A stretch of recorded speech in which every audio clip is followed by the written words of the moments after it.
Welcome back to Art Gem Interviews. We are here in the beautiful mountainous Fraser, Colorado, here at the Fraser Mountain Mural Festival, here with Alex Eichhoff in front of his mural here. Ask you a few questions about your craft. So, what inspires you to create your murals and your visual artwork? I would say one of the big things for sure is nature. You'll see a lot of nature themes in my work. You see the mountains, the landscape.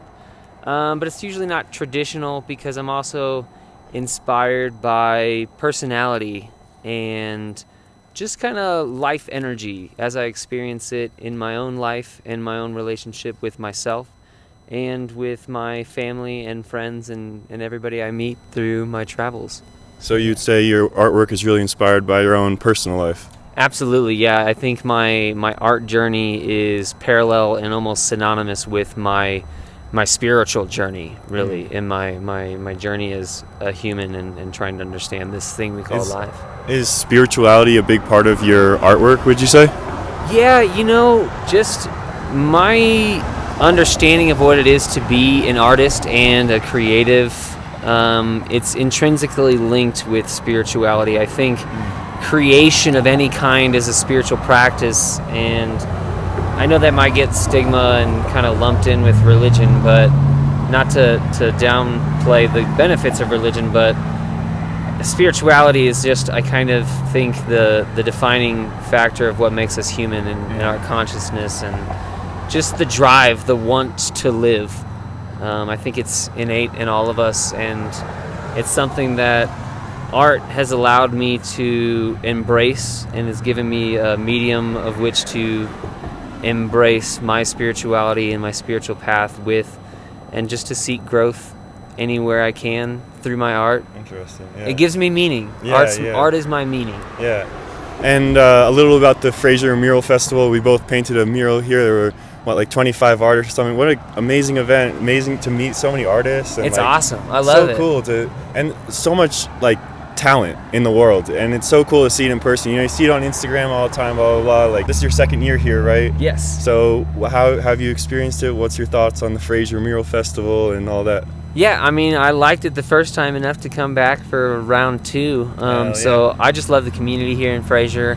It's really laid back. Everybody is super personable, and they're really appreciative of the art. It's really cool to be a part of a festival where you're not only around a bunch of other artists that are inspiring each other, and we're getting to know each other and see how other artists work, which is just, like I said, inspiring and just insightful, really. Yeah. And then having the community kind of watch us do that creation together. See it develop. Yeah, and they're kind of commenting as we go, and they come back. Or they come the first day and they're like, "Oh, that's looking cool. I'm gonna come back tomorrow and see how it's progressed." And a little about your color choices and your color palette. Do you have specific colors that inspire your work? How do you choose your color palettes, warm and colds, and that kind of thing?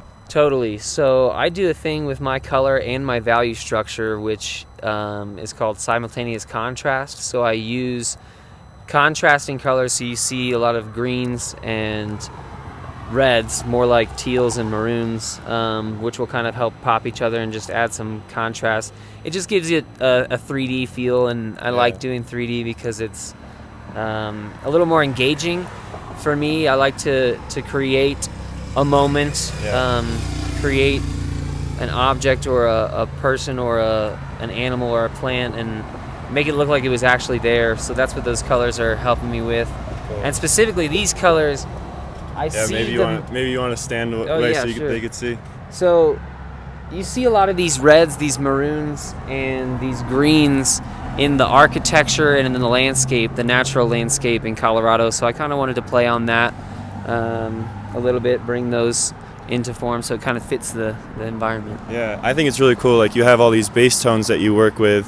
Yesterday I was seeing you put all the bass tones down, and but now you got all these textures, and I see your work online, for years, but you see it in person and you really can see the texture and the technique that you use to build up your forms. It's really beautiful. Nice, thank you very much. Yeah, I appreciate that. So you're from Kansas City, right? That's right, KC-Mo. Nice. You travel all around for murals? Yes, it's nice. It's centrally located in KC. I can drive to a lot of places. Yeah, definitely.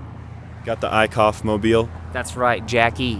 Nice. My last question for you, Alex. Do you have any advice for inspiring artists trying to get into the mural game, visual arts, all that kind of stuff?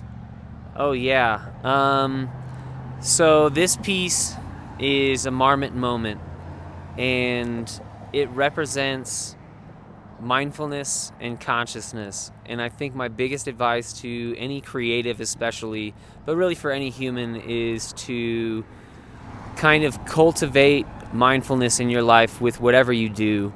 I don't attribute my skills as much to luck or fate as much as I do my ability to focus and just to really put all of my attention into my craft. Persistence. Persistence and just being focused time and time again. I think that is how you really develop skill of any kind. So if you're somebody that wants to be a creative, if you want to live a creative life and make it your career, I would say just keep doing it as much as you can. Build that subconscious tool, and just be in the moment. Yeah, awesome, man. Keep up the awesome work. Right on. Respect. Oh, yeah, respect, man. Sam. Cheers. For sure.